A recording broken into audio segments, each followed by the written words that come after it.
Ndugu wa Tanzania, ndugu vijana wenzangu, mbele yenu ni vijana wa Chadema Student Organization, tawi la UDSM na tawi la Water Institute. Tuko mbele yenu siku ya leo kuleta mapendekezo yetu au kuleta mitazamo yetu kama sisi vijana katika nyanja mbalimbali ambazo zinaendelea hapa nchini. Mbele yenu wanaona hapa mbele ni kwa majina yangu, naitwa Dickson Frank Nyange, ni mwenyekiti mpya wa tawi la UDSM Chaso na tawi la Water Institute Chaso.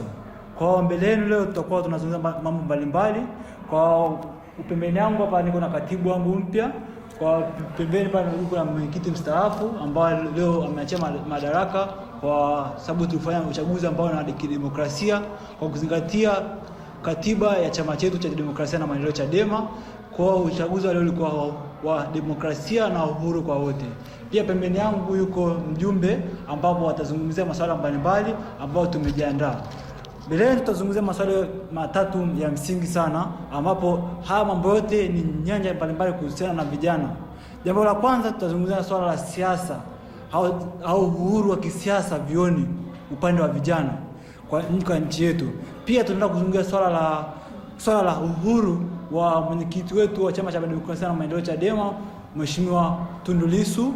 Pia tutazungumzia swala la ajira kwa vijana ambapo sasa hivi tunaona kama ni changamoto kubwa ambayo inaendelea katika nchi yetu, na pia tutatoa mapendekezo yetu kama sisi vijana ni namna gani ambayo tunaweza tuka overcome hizi changamoto katika taifa letu kwa sasa.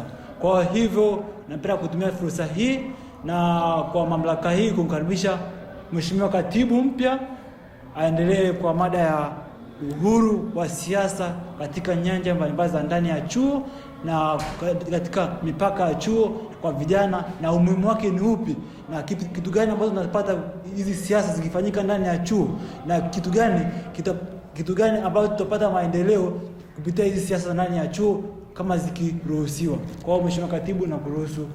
Ninaitwa Katisho Rafaeli Segeredi, ni mwanachama wa Chaso UDSM, lakini pia ni katibu mpya wa Chaso UDSM pamoja na Chaso Water Institute. Mbele yenu niko mahali hapa kwa ajili ya kuzungumza swala zima la umuhimu wa uhuru wa siasa vyuoni. Uhuru wa siasa vyuoni unasaidia kupelekea kuimarika kwa kidemokrasia na utawala bora. Tunaona nchi nyingi za Afrika na dunia kwa ujumla ambazo zimeendelea ni nchi ambazo ukizifuatilia zimeruhusu uhuru wa kisiasa au harakati za kisiasa ndani ya vyuo na hazijafanywa kuwa bandi.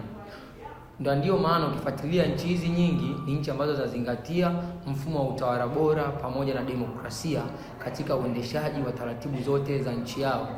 Mfano mzuri na umuhimu mkubwa tunaweza tukauona South Africa mwaka 1968. Stephen Biko ambaye alikuwa ni rais wa South Africa Student Organization, katika zile harakati alianzisha harakati za kupinga ubaguzi wa watu weusi kule South Africa, na matokeo yake tunaona ulichochea ukuaji wa Soweto, na mpaka lile anapelekea linatokea ile mabadiliko ya watu weusi wanakuwa na uhuru South Africa.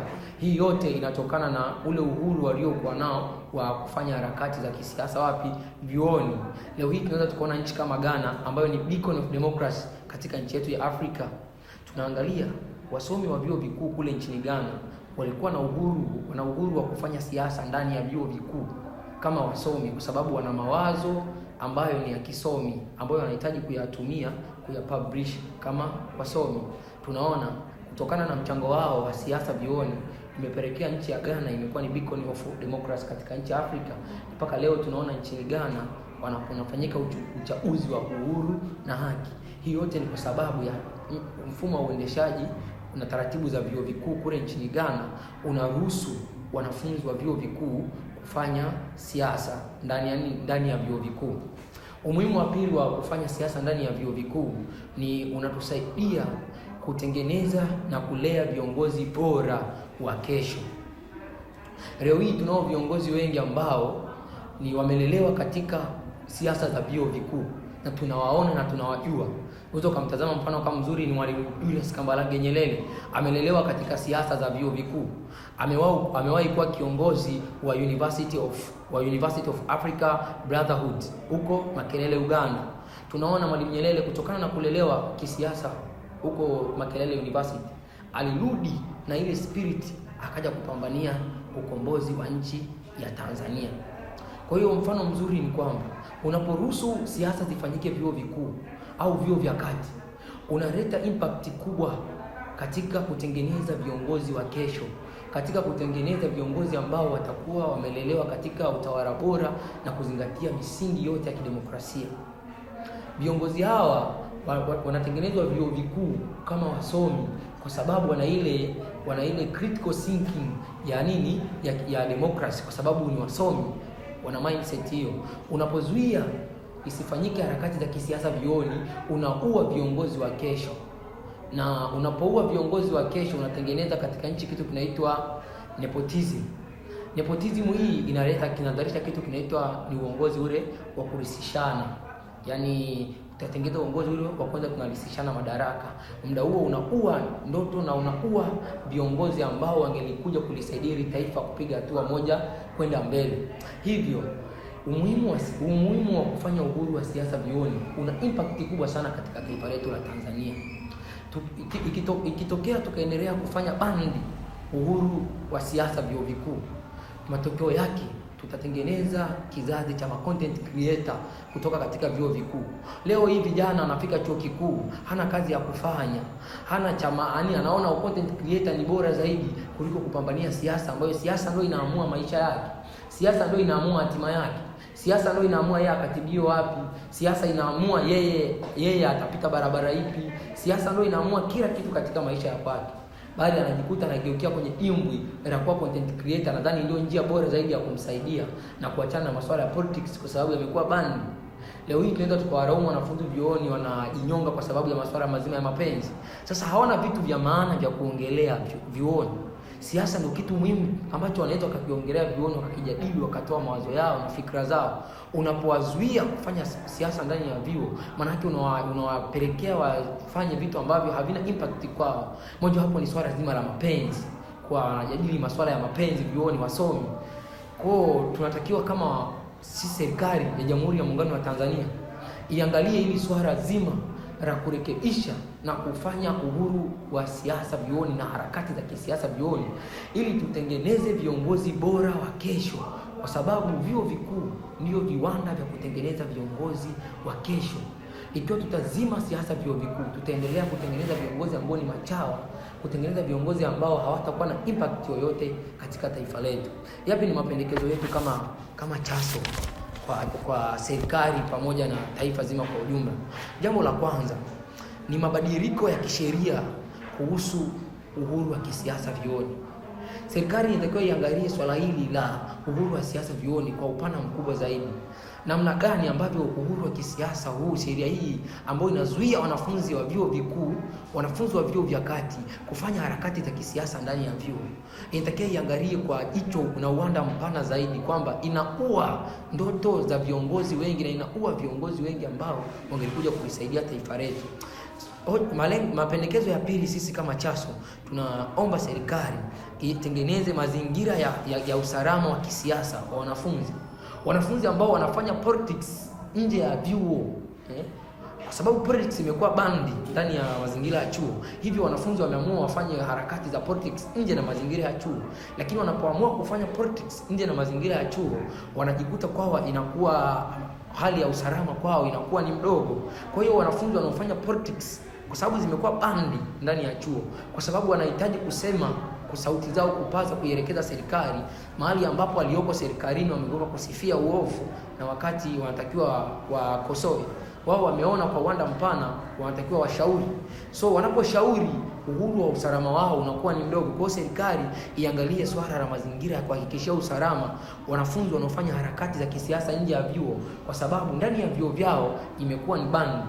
Kwa katika hilo swala pia na lenyewe serikali iliangalie kwa uwanda mpana. Swala la tatu ni serikali kama serikali inatakiwa ianzishe mafunzo ya utawala bora wa kidemokrasia ndani ya vyuo vikuu. Ili ndani ya vyuo vikuu tunapotengeneza mafunzo ya kidemokrasia, hii inatusaidia kutengeneza viongozi wa kesho watakaokuja kuzingatia misingi ya demokrasia na haki katika ustawi wa nchi yetu ya Tanzania na ustawi wa nchi yetu sisi kama wasomi, ili kutoka katika hii hali tuliyofikia sasa, ili tuende katika ile hali ambayo nchi yetu ya Tanzania itakuwa katika misingi ya demokrasia na haki na usawa kwa wote. Shida ni vijana au shida ni mifumo? Tunatamani tutazame siku ya leo mambo hayo. Ndugu wa Tanzania, kuna mambo mengi sana ambayo yanatokea watu wanapokosa ajira. Tunaona vijana wanajitengenezea ajira ambazo hazina mantiki yoyote, hususani kama kubeti. Wanaona ni sehemu ya ajira. Baadhi ya wengine ambao wanabeti, tunaona mpaka wanapata athari mbaya, kuanza kutumia madawa ya kulevya kwa sababu ya kupunguza ile msongo wa mawazo ambao wanapitia. Na baadhi ya wengine baada ya kubeti kuliwa, wanaamua kwenda kujiua, sababu tatizo ni ajira. Ni mambo mengi ambayo yanasababisha vijana waweze kupata changamoto kwenye changamoto swala la ajira. Ni vitu vingi ambavyo vinavyowahasili. Wengine wanatoa maamuzi magumu, wakati mwingine hata kujihusisha na masuala ya wizi sababu ya ajira. Je, ni kweli Tanzania haina ajira za kutosha? Ni swali la kujiuliza. Ni kweli Tanzania yenye madini kiasi kikubwa, Tanzania yenye utalii wa kutosha, Tanzania yenye vyanzo vingi vya maji, Tanzania ambayo ina kila aina ya resources, leo hii tunalia ajira? Hii inasikitisha. Nchi tangu ipate uhuru mwaka 1961, leo hii tunaongelea 2026, watu wanalia ajira. Kuna takwimu zinaonyesha kwamba wanamaliza watu kila mwaka watu milioni 1 wanaingia kwenye ushindani wa ajira, watu 200,000 wanaajiriwa. Ndugu zangu, natamani tutazame ni mambo gani yanaweza kutusababisha au yanaweza kusaidia katika kupunguza hii changamoto ya ajira. Jambo la kwanza, kujenga viwanda na uongezaji thamani wa resources. Resources zetu saa hizi hazina thamani tena. Viwanda ambavyo tulikuwa navyo vilishakufa, lakini tunatamani watu wawe na ajira. Kama zile resources tulizonazo tumeshindwa kuziendeleza vile inavyotakiwa, ajira zinatoka wapi? Mwalimu Julius Kambarage Nyerere alipambana kujenga viwanda. Viwanda hivyo mpaka leo hii hatuna. Tunavyoongea hivi, mataifa ambayo yameendelea yamejiwekeza kwenye viwanda. Tunapoongelea taifa kama China, eneo moja linaitwa Zhejiang, mwaka 1978 walijiwekeza kwenye utengenezaji wa viwanda. Walitengeneza masuala ya viatu na nguo, wakatengeneza suala zima la mambo ya elektroniki, utengenezaji wa simu. Walikuwa wanajihusisha maeneo kama hao. Vijana wengi walipata ajira kwa sababu waliwekeza kwenye maeneo kama hayo. Unarudi wenzetu Ethiopia, na wenyewe walijitahidi 2014 wakaja na mifumo bora kwenye viwanda. Sehemu moja wanaitwa kwamba Haswad National Park. Ethiopia wakaja na hiyo mifumo kwenye uchumi wao. Wakatengeneza viwanda vya nguo. Vijana wengi wakapata ajira na mataifa mengine yalienda kujifunza kwenye eneo la Ethiopia. Tanzania ambayo ina ardhi ya kutosha, Tanzania ambayo ina resources watu ya kutosha, Tanzania hii ambayo kwenye siasa bora imekuwa ni dhaifu, na kwenye swala zima la uongozi bora imekuwa ni dhaifu. Kwa nini nasema haya? Mwalimu Julius Kambarage Nyerere aliwahi kusema kwamba taifa ambalo linahitaji kuendelea ni lazima lizingatie mambo makuu manne. Lizingatie watu, lizingatie watu, liwe na ardhi, viongozi bora na pamoja na siasa safi. Lakini Tanzania hayo yapo. Mungu ametubariki ardhi, Mungu ametubariki watu, lakini kwenye siasa bora pamoja na uongozi bora hatuna. Ninasisitiza hatuna. Tungekuwa na uongozi bora na siasa safi, tusingekuwa tunaongelea masuala ya ajira kwa vijana, taifa lenye dhahabu, taifa lenye ardhi, taifa ambalo kila kona ukikanyaga ni resources, ni mali. Ndugu wa Tanzania, Mwalimu Julius Kambarage Nyerere aliweza kujenga viwanda vya nguo. Mfano hususan Mwanza, hicho kiwanda kilikuwa kwenye processing za mwanzo, zilikuwa zinatengeneza zile nyuzi. Baadhi ya process ilikuwa inapeleka zile bidhaa kwenda Tabora.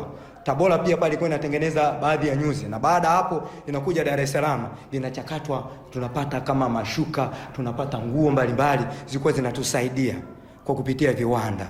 Viwanda hivyo viliajiri watu takriban 37,000 kati ya watu milioni 8. Ni viwanda vya nguo tu peke yake. Lakini hivi leo ninavyoongea mbele yenu, vyote viwanda hivyo vimekufa. Je, tungewekeza vyema kwenye viwanda hivyo, mpaka saa hizi ni watu wangapi wangepata ajira? Vijana wangelalamika ajira. Ni kweli sisi ni halali kabisa kwenda kupanga budget kwenda kuagiza nguo China wakati tulikuwa na viwanda vyetu tukaviua? Hamuoni kama hii inasababisha changamoto ambayo ya ajira kwa vijana? Tukirudi tu kwa hali ya kawaida ni changamoto kubwa. Mfano, kuna baadhi ya vitu ambavyo tunaagiza nje ya mataifa. Kuna mambo mengi tu ambavyo tunaagiza nje ya taifa. Mfano, kwenye kama tunahitaji labda ngano. Nadhani Watanzania wote mnatumia maandazi, mnatumia chapati asilimia kubwa. Leo hii Tanzania tunaagiza ngano kutoka nje za nchi. Mfano Ukraine ukitazama ni taifa ambalo linapigana vita, lakini sisi tunaagiza ngano kule. Tunatumia fedha takriban bilioni 840. Hiyo ni takwimu ya mwaka jana. Tunajiuliza, ni halali kuagiza ngano nchini Ukraine? Na sio Ukraine pekee, tunaagiza Saudi Arabia ambayo nchi ipo maeneo ya jangwa. Tanzania tunalia swala la mvua. Ukiingia maeneo kama Mbeya, mimi ni mzaliwa wa Mbeya, kata ya Isuto. Kuna mgawanyo ambao kuna baadhi ya ardhi ina unyevunyevu mtupu kila wakati. Hii milioni 840 wangeiwekeza kwa vijana ambao wamekosa ajira. Leo hii wawaambie kwamba vijana tuna uhitaji wa ngano, tunawapatieni hii fedha, muende mkawekeze huko kwenye maeneo mbalimbali, maeneo kama Mbeya ambayo nimetaja, Iringa, wakalime hizo ngano. Baada ya kulima hizo ngano, tutapata baadhi ya share, tutazichukua na viwanda vidogo vidogo ambavyo ni wezeshi, pamoja na zile benki ambazo zitawasaidia vijana. Vijana wangapi wangebaki mtaani? Vijana wangapi wangelia ajira? Ni mambo ya kujiulizia. Milioni 840 zimewekezwa huko. Ndugu wa Tanzania, nani aliyeturoga kwenye swala la ajira ambalo tunalia? Ni sisi wenyewe ama ni mifumo? Ni swala la kujiuliza. Ni mambo ya ajabu mno ambayo yanasababisha. Mataifa kama Bangladesh limeajiri watu milioni 30 kwenye viwanda vikuu. Vipi kuhusu wa Tanzania ambao tunaagiza nguo maeneo ya nje? Hususan ninataka nitolee kwenye mfano baadhi ya maeneo ambayo kwenye swala zima la viwanda tumeendelea kuwa dhaifu, ambayo inafanya kwamba maendeleo yawe chini. Hususan maziwa tunaagiza nje. Maziwa ya kunywa haya tunaagizwa nje. Takwimu za mwaka jana zinaonyesha kwamba maziwa tunaagiza nje. Sasa fedha ambazo zinatumika kuagiza maziwa nje zingetumika kuwaajiri hawa vijana ambao wa Kitanzania wanaotoka vioni, wa Tanzania ambao wako huku chini, wangefuga hizo ng'ombe alafu tuyavune yale maziwa. Yangewasaidia watu wangapi, au watu wangapi wangeweza kusaidika? Takriban lita milioni 10 zinaagizwa nje za maziwa, na kiasi cha fedha kinachotumika ni bilioni 23. Bilioni 23 tungeziwekeza kwenye masuala ya ng'ombe haya sisi wenyewe, mzunguko ungetokea, serikali ingepata faida, raia wangepata faida. Hata hawa vijana ambao wanavuta bangi huko barabarani wamekata tamaa na maisha, hata hawa vijana ambao hawaoni thamani ya maisha hawangesaidiwa. Ndio maana ukija kisaikolojia, ukiwaambia kwamba vijana kwa nini hawaoi, kwa sababu maisha ni magumu. Huwezi ukaenda kumuoa mtoto wa watu alafu ushindwe kumlisha, haiwezekani. Ndio maana mambo ya ushoga yanatokea, sababu mikakati bado haijatengenezwa vizuri. Ndugu wa Tanzania, ni swala la kujiuliza, nani aliyoturoga? Je, Tanzania haina ajira? Tanzania ambayo imebarikiwa bahari, Tanzania imebarikiwa ziwa Victoria. Watu wanaweza mkawekeza kwenye swala la uvuvi. Watu wanaweza kawekea kwa masuala ya agriculture. Watu wakaendelea. Mabilioni yanayopotea. Watu wangesaidika, ndugu zangu wa Tanzania. Kuku hawa, nataka nitolee pia takwimu za kuku. Mwaka jana kuku tunaagiza nje. Kuku tunaagiza nje, ndugu zangu.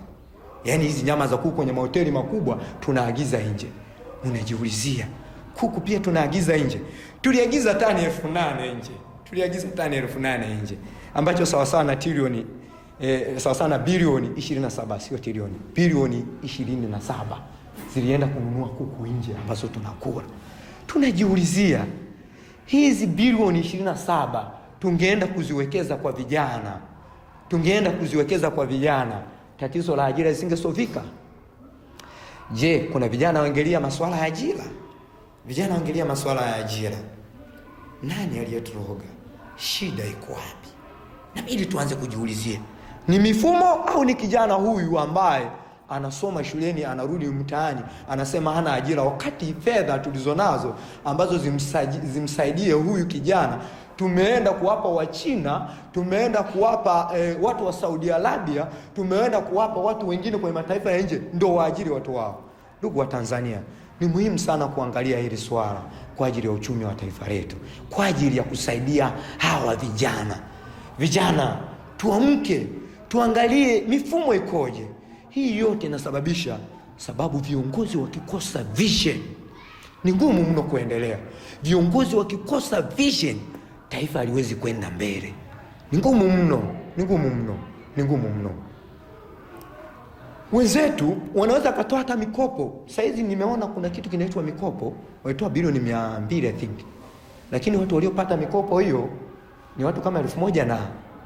Hii nchi ambayo tunaiongelea Tanzania saizi, takwimu ya vijana takribani 60% na kuendelea mpaka 70. Inafikia takriban 60%. Nchi yenye watu milioni 61. Calculate hapa, afu watu wanaopata hiyo thamani ya mkopo ni watu 1,000 na point. Hii haiwezekani. Na hiyo mikopo ambayo wanapewa ina masharti magumu. 17% inabidi urejeshe. Lakini wenzetu China wakipewa mikopo wanarejesha 3%. Ndugu wa Tanzania, tunaenda kukompiti pale Kariakoo.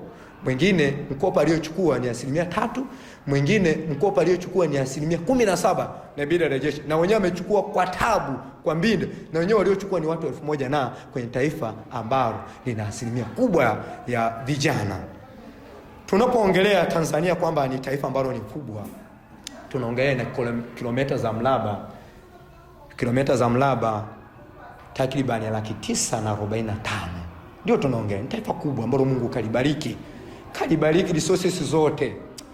Mungu ametupa kila kitu tunachokihitaji. Lakini kwenye swala la vision la viongozi, mimi hapo hapana, mtanisamee. Tutafute wewe. Mtajiongeza wa Tanzania. Mtajiongeza. Mimi naongea na vijana wenzangu ambao mnanitazama. Jambo la pili ambalo kwa ajili ya kusaidia vijana uweze kupata ajira, lazima tuwekeze kwenye swala zima la elimu ya ujuzi na teknolojia. Elimu ya ujuzi na teknolojia, mataifa ambayo yameendelea yanauza teknolojia zao, yanaziweka teknolojia zao kwenye sokoni.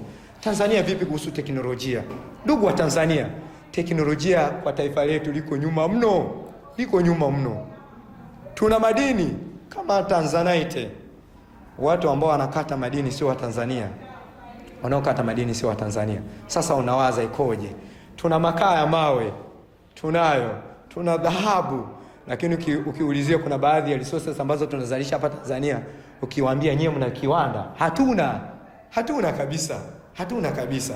Ni mtu mwenye resources, unawaza nini? Tupeni vision. Kiongozi kazi yake ni kuleta vision. Tulione taifa baada ya miaka kadhaa hapo mbele liko kwenye level gani. Wenzetu ndio maana wameendelea.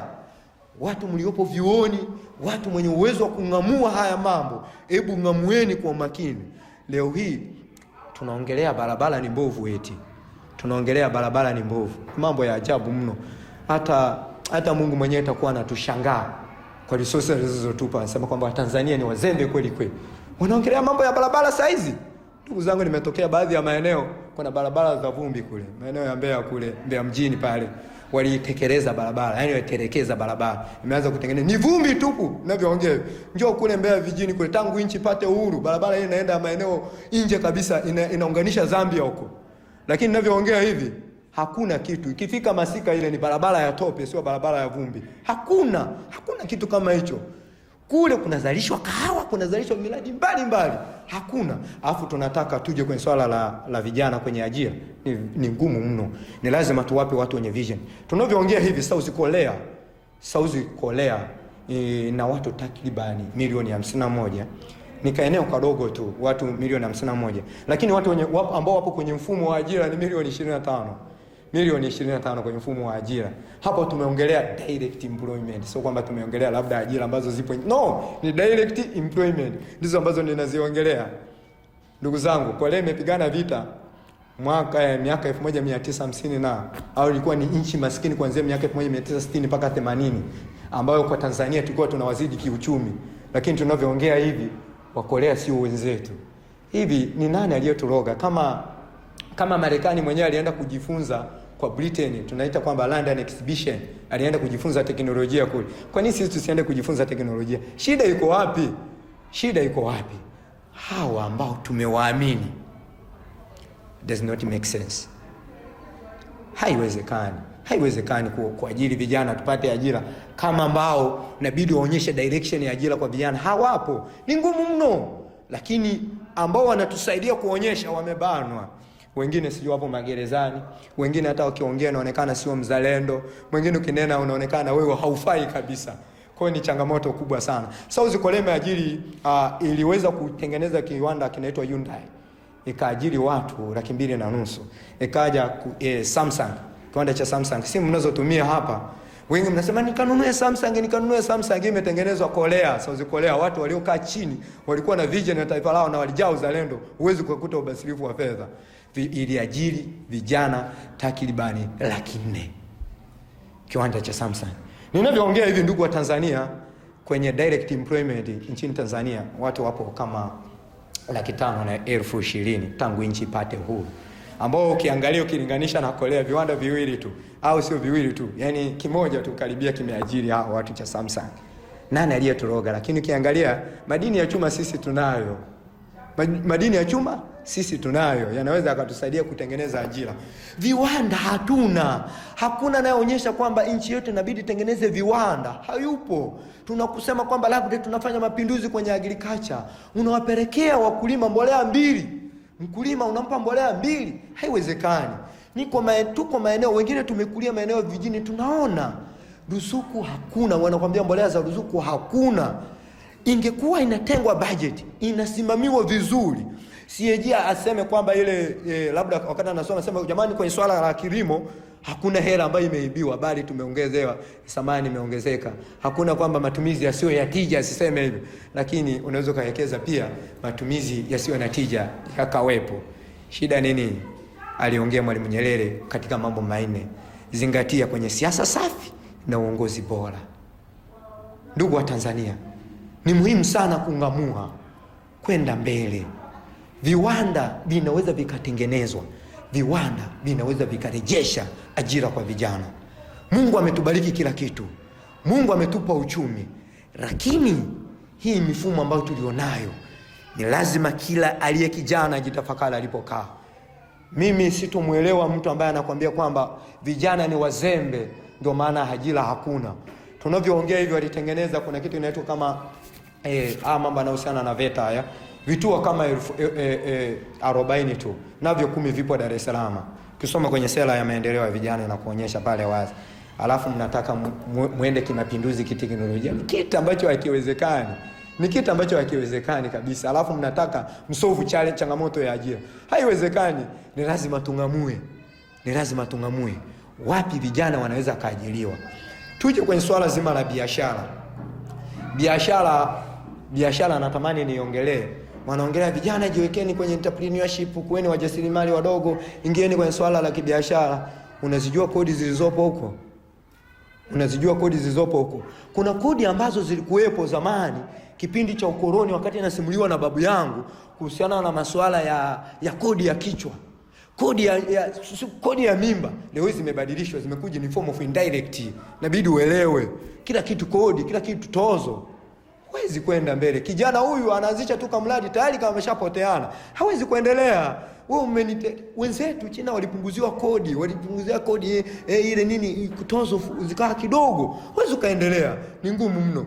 Ndugu wa Tanzania, kama tunahitaji vijana watengenezewe ajira, watengenezewe mifumo mizuri ya kibiashara ambayo imekuwa supported kwa vijana hawa, watafutiwe masoko, kama hiyo ni siri tunaiongelea iwe bora, sio kugombana kama walivyokuwa wanagombana pale Kariakoo, wanawaambia kwamba tokeni hapa nyewe machinga, hawaonyeshi waende wapi. Hawa ni vijana waliomaliza, wana degree, wapo pale, unawafukuza, hujui waende wapi, hawaelewi, wakati pale ndo wanapata chakula chao. Lakini kwenye mambo manne aliyosema Mwalimu Julius Kambarage Nyerere yanafunikwa hapa. Ndugu wa Tanzania, nini nataka nimalizie? Ninatamani tujue resources ya watu tunayo, ardhi tunayo, kwenye siasa safi na uongozi bora tuendelee kufight mpaka tutakapokuta. Ninawaambieni, tusipoisemea hili hata vizazi vyetu vitatudai. Utakaposimamia kwenye uchawa ukasema mambo haya yapo, mimi nakuhakikishia teknolojia haitakuacha, historia haitakuacha. Wajukuu zako watasema baba yetu alikuwa ni mjinga, na ukisema baba yao alikuwa ni mjinga, mimi ninaweza nikaungana nao kwamba kwa kweli watoto wako right kabisa. Usikisaliti kizazi chako. Haya tunayoyaona, haya watu wanayolia yatakuja kumuumiza mtoto wako. Ni lazima tutengeneze ubora, lazima tutengeneze taifa lenye mantiki, taifa litakalo lenye tija, taifa ambalo tukiongelea kwenye uchumi sio uchumi wa kati, no, iwe ni developed country. Vijana wawe na ajira, tuwe na uhitaji, vijana tuone hawatoshi kwenye ajira, sio kwamba vijana wamekuwa ni kero. Vijana Gen Z sio kwamba wana matatizo, wenye matatizo nadhani kwa kupitia speech hii mmeshawatambua. Asante sana. Kwa majina naitwa Angus Robert Okechi. Mimi ni mwenyekiti nilimaliza muda wangu siku ya leo, ambapo nafasi yangu imechukuliwa ndugu yangu hapa Bwana Nyange. Mimi ninakwenda kuzungumza direct kwenye swali linalohusu uhuru wa Mheshimiwa Tundu Antipas Lissu, ambaye ni mwenyekiti wa Chadema Taifa. Toka ameshikiliwa hivi sasa ni zaidi ya mwaka mzima toka alipokuwa gerezani. Lakini ukikaa kwa makini ukiangalia jinsi ambavyo mwenendo wa kesi hiyo inavyoendelea, utagundua wazi kabisa kwamba hapa hakuna kesi, bali wanatumia mwavuli wa kesi ya uhaini kwa ajili ya kumfunga mdomo Mheshimiwa Tundu Antipas Lissu asizungumze. Lakini pia ni kama vile sehemu mojawapo ya kukiadhibu chama cha demokrasia na maendeleo, chama ambacho kwenye siasa za Tanzania ni chama kinachopendwa kuliko vyama vingine vyote toka taifa hili limeanzishwa. Sasa mimi ninakwenda kuzungumza ni kwa nini uhuru wa Mheshimiwa Tundu Antipas Lissu ni muhimu zaidi kwenye taifa letu. Ukisoma katika miongozo mbalimbali kuhusu haki za kibinadamu duniani, kuna kitu kinaitwa The Universal Declaration of Human Rights 1948 inasema wazi kwamba kila mtu ana haki ya kuwa huru, lakini hata kama atakuwa amevunja sheria za nchi, mtu huyu anapaswa apelekwe kwenye vyombo vya kisheria. Na hata kama vyombo vya kisheria huyu mtu huyu akishtakiwa, basi anapaswa hahukumiwe kama ambavyo kosa lake linajieleza lenyewe. Asa, lakini ukienda mbali zaidi, ukisoma kwenye International Convention on Civil and Political Rights, inasema wazi kuna kesi zingine za kisiasa hazipaswi kumfunga mtu kama watuhumiwa wengine. Mheshimiwa Tundu Antipas Lissu alizungumza kauli zile kisiasa. Sasa kama kauli za kisiasa zinaweza zikamfanya mtu akatiwa hatiani na kupewa makosa makubwa zaidi kwenye nchi yetu, makosa ya uhaini, tunasema wazi ni kwamba basi sheria za wanadamu, sheria kuhusu masuala ya haki za binadamu Tanzania bado haziko sawa. Ukisoma vizuri kwa makini nyuma historia, Tanzania ilishawahi kuwa ni miongoni mwa nchi ambazo zinapambania kuhusu uhai au haki za binadamu Afrika. Miaka ya nyuma, Frederick Chiluba, rais wa pili wa Zambia, alimfunga na kumfungulia mashitaka mazito zaidi ya uhaini rais wa kwanza wa Zambia, Kenneth Kaunda. Ilimbidi Mwalimu Nyerere atoke Dar es Salaam akaenda Lusaka kwa ajili ya kumuomba Frederick Chiluba amwachilie huru Mheshimiwa Kenneth Kaunda. Lakini pia ukirudi nyuma kwa makini zaidi, miaka ya nyuma, mheshimiwa pamoja na mwanasheria nguli zaidi pamoja na mtetezi wa haki za kibinadamu hasa za watu weusi Afrika Kusini, ndugu Nelson Mandela alikamatwa na kufunguliwa makosa mengine pia kama haya ambayo mheshimiwa Tundu Lissu juzi amefunguliwa. Alipewa makosa ya waini. Lakini jinsi ambavyo kesi hile ilivyoenda, ilimbidi Tanzania akaanza kufanya kazi kubwa zaidi ya kushawishi nchi mbalimbali duniani. Lakini pia akatoa hifadhi kwa wapigania uhuru wa nchi ya Afrika Kusini. Makao makuu ya ANC yalikuwa Tanzania pamoja na nchi zingine za ukanda wa Afrika Kusini. Kazi hiyo ilifanyika chini ya uongozi au utawala wa Tanzania. Lakini pia ukirudi nyuma zaidi, mheshimiwa Raila Amolo Odinga alishawahi kuwekwa ndani na Daniel Arap Moi, rais wa pili wa Kenya. Juzi ilimbidi mheshimiwa Jakaya Mrisho Kikwete kwenye uchaguzi wa Kenya kati ya serikali kati ya chama kilichokuwa kinaongozwa na Mwai Kibaki pamoja na Raila Amolo Odinga, ilimbidi Jakaya Kikwete akawa msuluhishi. Kwa hiyo hivyo unaona wazi kabisa jinsi ambavyo Tanzania imekuwa ikijinabaisha kama nchi ambayo inapambania haki za kibinadamu. Lakini hivi majuzi haki za kibinadamu kwenye taifa letu zimekuwa zikichezewa. Kwa hiyo unapomweka mheshimiwa Tundu Antipas Lissu ndani pasipo kufuata misingi ya kisheria, unakuwa tu haumuonei Lissu peke yake, lakini unaonea Tanzania au future ya Tanzania miaka baadaye. Tanzania tumebahatika kuwa na watu wenye akili kubwa sana. Mheshimiwa Tundu Antipas Lissu ni miongoni kati ya watu wenye akili kubwa zaidi kwenye taifa letu hili, kwa sababu historia inaeleza wazi yeye ndio muasisi wa kupambania hata masuala ya katiba mpya. Bungeni amekuwa akionyesha uwezo mkubwa zaidi wa kujenga hoja, lakini pia ukija amekuwa akionekana kama ni kiongozi mahiri anayeweza kupambania haki za watu mbalimbali kwenye taifa letu, kuanzia watu wa Nyamongo. Ameshinda kesi nyingi sana ambazo zinahusu haki za kibinadamu. Kwa hiyo kumpoteza mheshimiwa Tundu Antipas Lissu kwa sababu ya kesi au makosa ya kisiasa, tunampoteza mtu potential kweli kwenye taifa letu. Kumpata mtu mwingine mwenye kaliba kama mheshimiwa Tundu Antipas Lissu, tatubidi tukae miaka mingine 100 kumpata mtu kama huyu. Ni kama ambavyo sasa hivi tupo, kumpata mtu mwingine kaliba kama Mwalimu Nyerere kwenye taifa letu ni vigumu sana. Sasa kumpata mtu mwingine kama Lissu kwa sasa hivi haiwezekani. Biblia inasema wazi, tumpate wapi mtu kama huyu ambaye Mwenyezi Mungu anakaa ndani yake? Tundu Lissu ni mtu ambaye Mwenyezi Mungu anakaa ndani yake. Ukirudi nyuma, alishawahi kupigwa kidogo auawe, akapigwa risasi, alishafunguliwa kesi mbalimbali, lakini bado tu haitoshi. Mtu huyu ana ulemavu wa mguu, lakini bado serikali ya Chama cha Mapinduzi inamweka ndani na kumfungulia mashtaka mazito zaidi ya uhaini, makosa ambayo kwenye sheria za Kitanzania mtu huyu anapaswa anyongwe mpaka kufa. Haiwezekani. Hatuwezi tukapiga hatua kwa misingi ya taifa kama hili ambalo hatufuati haki za kibinadamu. Jambo la pili, kumweka mheshimiwa Tundu Antipas Lissu ndani, Tanzania inakuwa inapoteza sifa yake kimataifa. Tanzania ni miongoni kati ya nchi masikini duniani ambayo inategemea zaidi sometimes mikopo kutoka kwa nchi wahisani.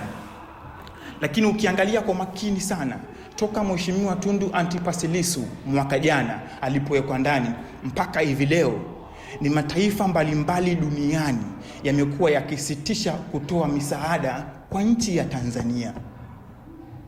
Lakini ukiangalia kwa makini sana, Tanzania inakuwa ikipoteza fursa au uwekezaji wa moja kwa moja kutoka kwa makampuni au nchi zilizopo nje ya bara la Afrika kwa sababu ya kesi kama hizi. Kuna watu wanasema kwamba sisi hatutegemei misaada, sisi hatutegemei uwekezaji wa nchi za nje, yani foreign direct investment FDIs kwenye nchi yetu, ni mtu ambaye kwa asilimia kubwa labda hana akili timamu, kwa sababu historia au takwimu zinaonyesha kwamba katika nchi zilizopiga maendeleo makubwa zaidi duniani, Tanzania ni nchi ambazo zimekuwa zikipokea zaidi uwekezaji wa moja kwa moja, FDIs, foreign direct investment. Nchi kama China imejengwa na fedha za Marekani, kila mtu anaelewa hivyo. Nchi kama Singapore, miongoni kati ya nchi ambazo zinakuwa zaidi kimaendeleo duniani, imejengwa na fedha za Marekani au fedha za watu wa magharibi.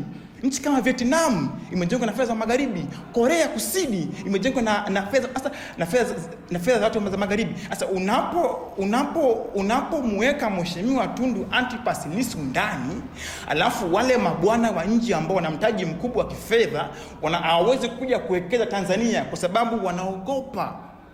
Kama ambavyo mtu huyu mmoja anaweza serikali ikamfanyia matukio mazito kama haya, je, sisi tunapata wapi kuamini ya kwamba uwekezaji wetu kwenye nchi hiyo utaweza kulindwa kama mtu mmoja tu kwenye nchi hiyo anaweza kafanywa mambo mabaya kama haya?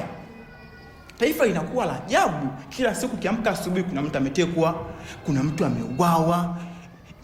Hakuna taifa, hakuna mwekezaji ambaye atakuja kuwekeza nchini Tanzania kama Tanzania tusipoweza kuchukua hatua kukabiliana na matukio kama haya. Uwezi ukapiga hatua kwa kuzembea mambo makubwa kama haya. Tanzania inapoteza taswira yake kimataifa. Sasa hivi kila mwekezaji anakimbilia awekeze Kenya. Juzi kwenye swala la kufungua kiwanda cha kusafisha mafuta ambacho mfanyabiashara nambari 1 Afrika, lakini pia ni mfanyabiashara au mtu mwenye uchumi mkubwa zaidi duniani, mtu mweusi, bwana Aliko Haji Dangote, alikuwa Tanzania na Uganda walisema kwamba wawekeze kile kiwanda Tanga, lakini alipokuja mtu mwenye fedha zake akasema kiwanda kile kinapaswa kiwekeze Mombasa, Kenya. Ukiona hapo kwa makini kwamba hichi kiwanda kama kikienda kuwekezwa nchini Kenya, Mombasa, Tanzania inakwenda kupoteza ajira nyingi za kutosha. Tanzania inakwenda kupoteza mapato makubwa ambayo yangeweza kusaidia nchi. Na hayo ni kwa sababu hakuna mwekezaji ambaye ataweza kuja kuwekeza Tanzania ikiwa Tanzania haiwezi kuheshimu haki za kibinadamu. Leo hii wafanyabiashara wengi au mataifa mengi duniani yanaweza kukimbilia Kenya, South Africa, Nigeria, au wanakwenda Egypt au Morocco. Kwa sababu kule tayari nchi zao zimeshajenga kuna utaratibu wa kuheshimu na kuvumiliana kisiasa. Kwa hiyo lazima tuweze tukubali ya kwamba tumwachie Tundu Antipas Lissu ili madi tuweze kusafisha taswira ya Tanzania kimataifa. Sababu ya tatu ambayo ni ya muhimu sana na yenyewe ni kuhusu amani ya nchi. Mheshimiwa au kati ya mwanaharakati mkubwa zaidi duniani Martin Luther King Jr. aliyekuwa mpambanaji kuhusu haki za watu weusi nchini Marekani alizungumza kauli moja akishujaa sana, akisema kwamba peace is not about absence of violence, but peace is all about existence of justice to the all people in the society. Akimaanisha kwamba amani sio kwa sababu tu hakuna vurugu kwenye nchi, lakini amani inapaswa kuwepo endapo kama tu haki ya watu kwenye taifa zima itaweza kuheshimiwa. Haki ndio msingi wa amani. Kama usipoweza kuwekeza haki, taifa hilo haliwezi kuwa na amani. Kuna amani za aina mbili. Kuna amani hasi na amani chanya. Yaani kuna negative peace na positive peace.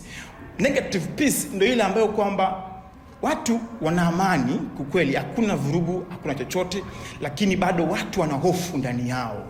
Watu wanakufa kwa sababu watu tukupigana, lakini bado nchi ina amani, hakuna vurugu, lakini watu hata haki ya kujieleza wao wanakosa. Hiyo negative peace. Lakini kwenye positive peace inakwenda zaidi, inazungumza wazi kwamba nchi ina amani endapo tu kama mifumo ya utoaji haki inakuwa inazingatiwa. Sasa ukiangalia kwenye kesi kama ya Mheshimiwa Tundu Antipas Lissu, toka amekaa ndani mpaka kufikia leo hii, utagundua kabisa sisi tuna amani ambayo kwa asilimia kubwa ni hasi, kwa sababu bado mifumo ya utoaji haki nchini Tanzania sio mizuri. Tunaisii sana serikali ije mifano ya nchi za Scandinavia countries, Scandinavia, nchi za Ulaya zinasema wazi kabisa zile ni miongoni kati ya nchi ambazo zina amani kubwa zaidi duniani. Hoja mwisho ni kuhusu maridhiano, reconciliation, kwa sababu nilikuwa nikisikia mara kwa mara kwamba wanasema maridhiano, turidhiane, Chadema watake maridhiano. Unajua vitu vingine mpaka tu mwenyewe ujiulize kwa makini, itakuwaje mheshimiwa mwenyekiti wa iko chama ambacho mnataka mridhiane nacho, mheshimiwa wao mnamweka ndani alafu mnataka mridhiane ili iweje? Yaani mtu mwingine umpige badala ya kumtibu kwanza, au mtu huyo apone kwanza, unataka peti umombe msamaha masuala yaishe. Hayawezi kuisha. Ili mradi taifa tuweze kuridhiana kitaifa, tunapaswa tukae chini. Wafungwa wote makosa kisiasa wanapaswa kuwa huru. Huwezi ukajenga taifa ukasema watu waridhiane, na wakati Mheshimiwa Tundu Antipas Lissu ambaye ni mwenyekiti wa chama cha demokrasia maendeleo yuko ndani, alafu unasema turidhiane ili iwe vipi? Maridhiano yanapaswa kuja endapo kama tu Mheshimiwa Lissu akiwa huru. Dunia nzima wanafanya hivyo. Kenya walipoamua kuridhiana, lazima wale zile pande mbili ambazo zilikuwa zinagombana kati ya wafuasi wa Mwai Kibaki na wafuasi wa Raila Odinga, walikaa chini wakaridhiana. South Africa ilibidi kuridhiana, ilibidi kwanza wamtoe Mheshimiwa Nelson Mandela afu then wakaridhiana. Dunia nzima iko hivyo. Hamwezi mkaridhiana wakati baadhi ya wafungwa wengine wa kesi bado wako ndani. Haiwezekani. Tusidanganye. Lazima Mheshimiwa Tundu Antipas Lissu atoke ndani, alafu ndo baadaye chama cha demokrasia na maendeleo pamoja na kamati kuu ya chama watakaa chini, watajua namna gani ya kuweza kumaliza masuala haya ya kitaifa. Kama hayo mambo hayawezi kutokea, taifa letu tunakwenda kulisambaratisha kabisa, kwa sababu watu watakuwa na hofu au chama cha demokrasia pia wenyewe watakuwa na hofu, kwa sababu kama mwenyekiti wao mmemweka ndani, sasa itakuwaje wao waridhiane? Hawawezi kuridhiana.